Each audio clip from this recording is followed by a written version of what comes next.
আজিৰ পৰা 20 বছৰ আগত এখন মাৰ্কেটত বাইক আহিছিল, নাম আছিল হিৰো গ্লেমাৰ। এই হিৰো গ্লেমাৰৰ 2007 মডেলটো লৈছিল মোৰ দেউতাই। আৰু সেই হিৰো গ্লেমাৰখন চলাই ভাল পাই পেলাই 2025 এইবাৰ এইখন লৈ আহিছে।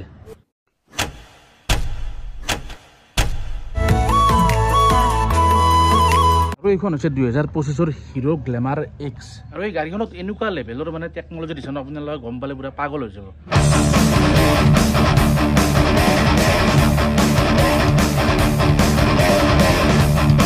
আৰু এইখন বাইক যোৱাকালি মোৰ দেউতাই কিনি দিছে। আৰু এই বাইকখনত এনেকুৱা এডভান্স টেকনলজি দিছে ন, ইমান কম দামত মানে এনেকুৱা ফিচাৰ মই বেলেগ বাইকত দেখাই নাই। তথাপিতো ডিছপ্লেখন চাই লওক, কি ধুনীয়া ডিছপ্লে দিছে।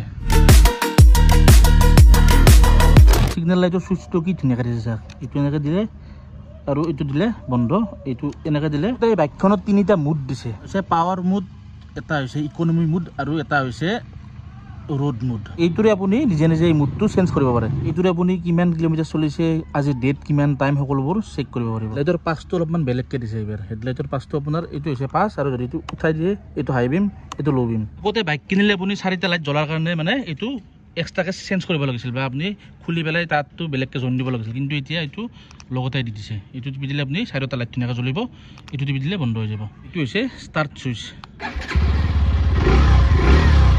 আৰু এইটো উপৰ ফালে কৰি দিলে বন্ধ হৈ যায়। আৰু এই বাইকখনৰ মেইন বস্তু হৈছে এইটো হৈছে কুইক শিফটাৰ। এইটো যদি আপুনি কুইক শিফটাৰটো অন কৰি দিয়ে, আপুনি বাইকখন মানে চলাব নালাগে, নিজে নিজে চলি থাকিব। কেনেকৈ কাম কৰি মই বাইকখন চলাই পেলাই আপোনালোকক ধুনীয়াকৈ দেখুৱাইছোঁ। আগতে আপোনাৰ যদি মোবাইল চাৰ্জ দিয়াৰ কাৰণে চাৰ্জিং পিন লাগে, ইয়াতে দি দিছে পইণ্ট।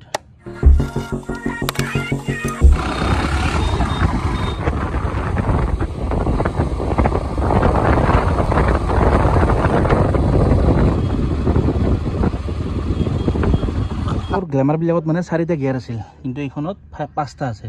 5 স্পীড গিয়াৰ কৰি দিছে, আৰু স্পীডো আছে, ভাল স্পীড আছে। আৰু 1 লিটাৰ তেলত কিমান মাইলেজ দিয়ে এইখনে মই নেক্সট ভিডিঅ'ত দেখুৱাই আছোঁ।